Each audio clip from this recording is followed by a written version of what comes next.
আসসালামু আলাইকুম। আমি কৃষিবিদ ডক্টর মোহাম্মদ নাসির। আজকে আমরা পানি উন্নয়ন বোর্ডের একটি প্রকল্পের সামনে দাঁড়িয়ে আছি। আমার সাথে আছে পানি উন্নয়ন বোর্ডের উপপ্রধান সম্প্রসারণ কর্মকর্তা রাফিউল বারী। আমরা দুজনেই গাজীপুর কৃষি বিশ্ববিদ্যালয় থেকে পড়াশোনা করেছি। তো আসলে পানি উন্নয়ন বোর্ড আসলে বাংলাদেশের যে ইরিগেশনের যে একটা বড় অংশ কাজ করে থাকে, এটা আসলে আমাদের মানে অনেকে জানা নেই। আর ওনারা যে এই প্রতিষ্ঠানটা বাংলাদেশে কৃষকদের যে ব্যাপক একটা মানে পানির যে চাহিদাটা সেটা পূরণ করে থাকে, এটা আসলে আমাদের কৃষি ডিপার্টমেন্টে আমরা অনেকেই জানি, কিন্তু তাদের কিন্তু ওরকমভাবে তারা কিন্তু প্রকাশিত নয়। তো আজকে আমরা এখানে যে একটা ছোট একটি ডেমো হয়েছে ইরিগেশনের উপরে, তা আমি আমার বন্ধু কৃষি সম্প্রসারণ উপপ্রধান কর্মকর্তা আমাদের রাফিউল বারীকে এই বিষয়ে বিস্তারিত বলার জন্য অনুরোধ জানাচ্ছি। ধন্যবাদ বন্ধু মোহাম্মদ নাসিরকে। বাংলাদেশ পানি উন্নয়ন বোর্ড সেচ ব্যবস্থাপনা অনেক কাজ করে থাকে। সেচ ব্যবস্থাপনার মধ্যে ফসল উৎপাদন, অল্প পানিতে কিভাবে বেশি ফসল উৎপন্ন করা যাবে এবং সেচের পানির সুষ্ঠু ব্যবস্থাপনা কিভাবে করা যাবে সে নিয়ে আমরা কাজ করে আসছি। এবং এই উত্তরাঞ্চলে বিশেষ করে যে ঠাকুরগাঁও জেলায় আমাদের উন্নত ধানের কিছু জাত এসেছে, এই জাতগুলা আমরা কৃষক পর্যায়ে আমরা বিতরণ করি এবং কিছু ডেমনস্ট্রেশন প্রদর্শনী প্লট আমরা দিয়ে থাকি। আমাদের এই অত্র অঞ্চলে আমন ধানে ব্যাপক হারে স্বর্ণাটা চাষ হয়ে থাকে, যেটা ইন্ডিয়া থেকে আসে। সেগুলো ফলনও কম।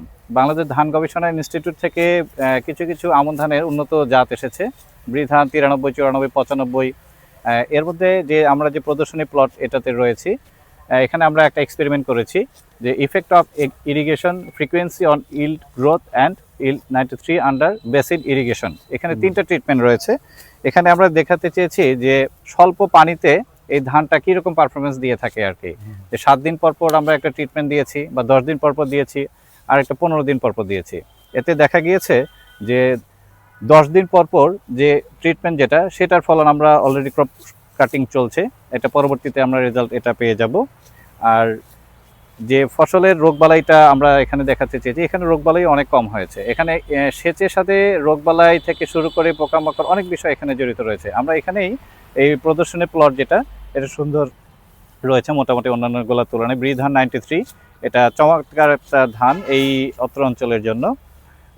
এটা আমরা কৃষক পর্যায়ে আশা করি এখানে ভালো একটা রেজাল্ট পেলে পরবর্তীতে আমরা এই অন্যান্য প্রজেক্ট, বিশেষ করে ঠাকুরগাঁও জেলায় টাঙ্গন ব্যারেজ, বুড়িবাঁধ, ভুল্লিবাঁধ, কালিকাগাঁও, বেলতলা, অনেকগুলো প্রজেক্ট রয়েছে পানি উন্নয়ন বোর্ডের।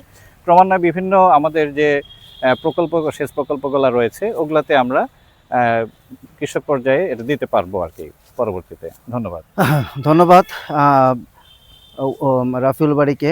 যে আসলে আপনারা দর্শকরা আপনারা দেখেন যে আসলে পানি উন্নয়ন বোর্ড মানে বাংলাদেশ কিন্তু কৃষি প্রধান একটি দেশ, আপনারা জানেন। কিন্তু এই কৃষি প্রধান দেশে যত ধরনের ইনপুটস আপনারা জানেন লাগে, তার মধ্যে পানি কিন্তু একটা গুরুত্বপূর্ণ একটা বিষয়। তো এটা পানি উন্নয়ন বোর্ড দিয়ে থাকে। তো এই বছর আমরা আপনাদেরকে এখানে ধানের যে প্রদর্শনী সেটা আপনাকে দেখালাম। ওনারা আরও অনেক কাজ করে থাকে। তো ভবিষ্যতে আমরা আরও কিছু কাজ আপনাদের দেখাবো। তো আজকে এই পর্যন্তই। ভালো থাকবেন। আসসালামু আলাইকুম।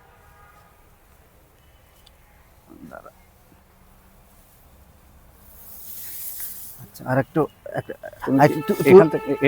বাড়ি এখান থেকে কন্ট্রোল করলা নাকি? হ্যাঁ হ্যাঁ হ্যাঁ, এই যে হ্যাঁ।